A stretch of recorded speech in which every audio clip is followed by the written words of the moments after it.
La palabra de Dios es viva y eficaz. Escucha y medita el Evangelio de hoy con el Padre Ricardo López Díaz.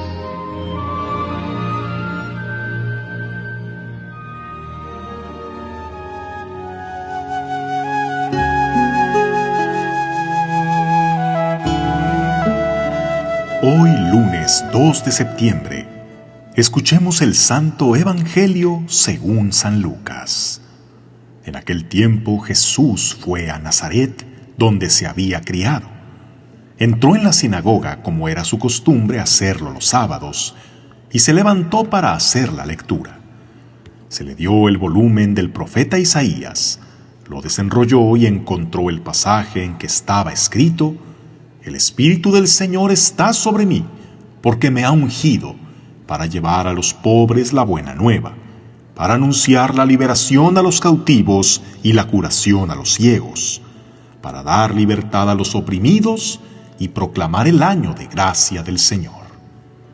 Enrolló el volumen, lo devolvió al encargado y se sentó. Los ojos de todos los asistentes a la sinagoga estaban fijos en él. Entonces comenzó a hablar, diciendo: Hoy mismo se ha cumplido este pasaje de la Escritura que ustedes acaban de oír. Todos le daban su aprobación y admiraban la sabiduría de las palabras que salían de sus labios, y se preguntaban: ¿no es este el hijo de José? Jesús les dijo: Seguramente me dirán aquel refrán: Médico, cúrate a ti mismo, y haz aquí en tu propia tierra todos esos prodigios que hemos oído que has hecho en Cafarnaúm. Y añadió: Yo les aseguro que nadie es profeta en su tierra. Había ciertamente en Israel muchas viudas en los tiempos de Elías, cuando faltó la lluvia durante 3 años y medio, y hubo una hambre terrible en todo el país. Sin embargo, a ninguna de ellas fue enviado Elías, sino a una viuda que vivía en Sarepta, ciudad de Sidón.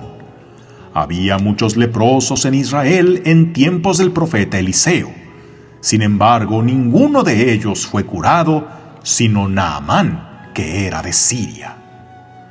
Al oír esto, todos los que estaban en la sinagoga se llenaron de ira, y levantándose, lo sacaron de la ciudad y lo llevaron hasta una barranca del monte sobre el que estaba construida la ciudad, para despeñarlo. Pero él, pasando por en medio de ellos, se alejó de allí. Palabra del Señor.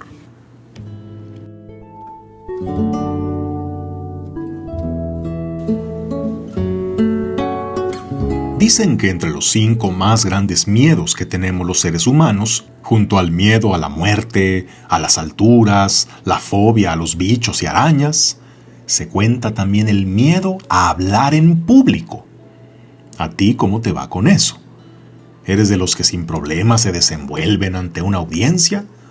¿O cuando te toca hablar ante otros para lo que sea? Desde presentarte ante el salón de clases, dar una pequeña exposición en la escuela, incluso leer la lectura en misa o dar un pequeño tema, sientes un hueco en el estómago, te sudan las manos, se te pone la mente en blanco, tartamudeas, te traicionan los nervios y dices una cosa por otra, y lo único que sientes son ganas de salir huyendo de ahí? Pues el hablar en público es una de las habilidades más codiciadas en nuestro tiempo.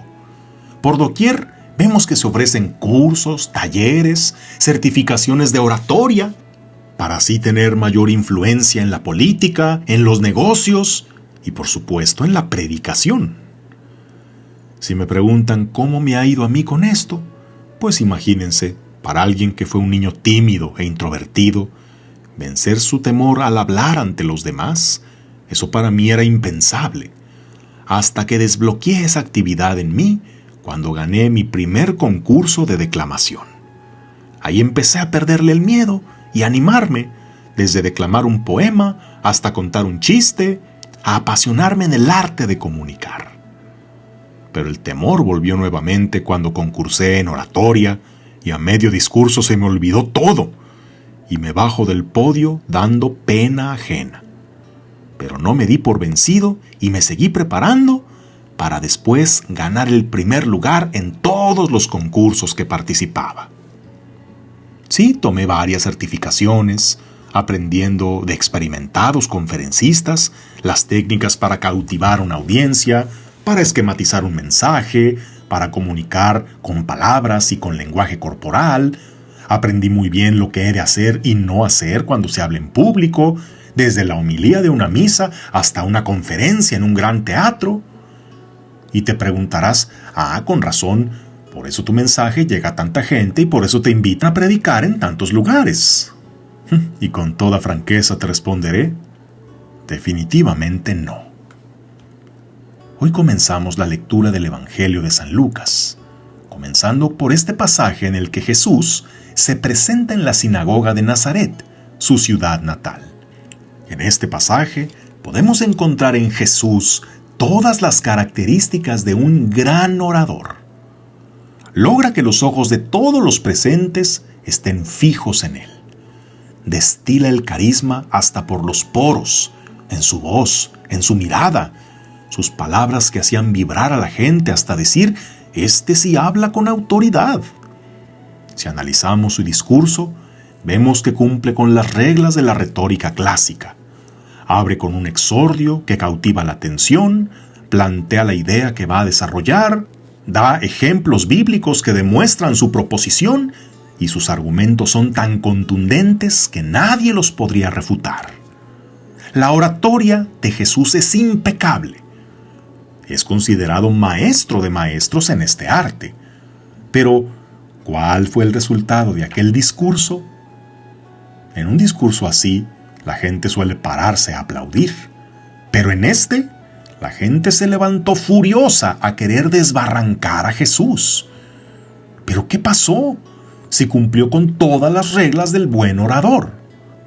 Jesús no nos salvó con palabras adornadas ni discursos impolutos, sino entregándose por amor y muriendo en la cruz, haciéndose hombre con todo lo que esto implica, asumiendo también nuestra miseria y vulnerabilidad.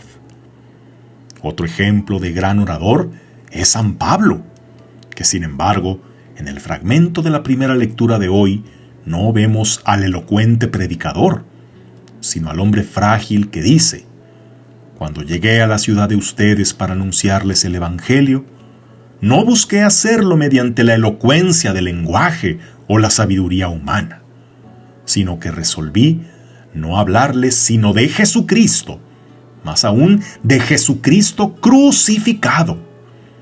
Me presenté ante ustedes débil y temblando de miedo. Cuando les hablé y les prediqué el Evangelio, no quise convencerlos con palabras de hombre sabio. Al contrario, los convencí por medio del Espíritu y del poder de Dios, a fin de que la fe de ustedes dependiera del poder de Dios y no de la sabiduría de los hombres. Y en esto también podré yo decir que cuando he logrado anunciar con poder el Evangelio, no ha sido por aplicar los secretos de la persuasión o por discursos que al final no son más que palabras que se lleva el viento. También me he presentado ante ustedes no como el ejemplo a seguir, sino como el tipo frágil que no tiene ni grandes estudios, ni una vida ejemplar que presumir. Lo que les comparto es aquello con lo que la palabra de Dios me corrige a mí primero. Y si sientes que sé mucho de ti, porque todo lo que te digo te viene, será porque no somos tan diferentes. Un día simplemente renuncié a hablar para impresionar, para mejor sincerarme y abrir mi corazón, y manifestar también lo misericordioso que ha sido el Señor conmigo. Habrá sacerdotes y predicadores que tienen mucha más sabiduría, estudios, que citarán mejor el magisterio de la Iglesia, que harán mucho mejores exégesis bíblicas, serán más elocuentes que yo y harán reír o llorar más que yo. Algunos me han cuestionado que por qué soy tan simplón en mis ejemplos y no le pongo más seriedad y profundidad. Bueno, afortunadamente hay muchos que sí lo hacen. Síganlos. Cuando quise llegar con palabras rebuscadas y técnicas de persuasión, ganaba aplausos, pero no los corazones para Cristo. Por ahí tendré guardados en un cajón mis diplomas de oratoria. Pero lo que sale de mi boca es lo que el Espíritu Santo pone como un tesoro en mí, que soy una frágil vasija de barro. Que tengas un día lleno de bendiciones.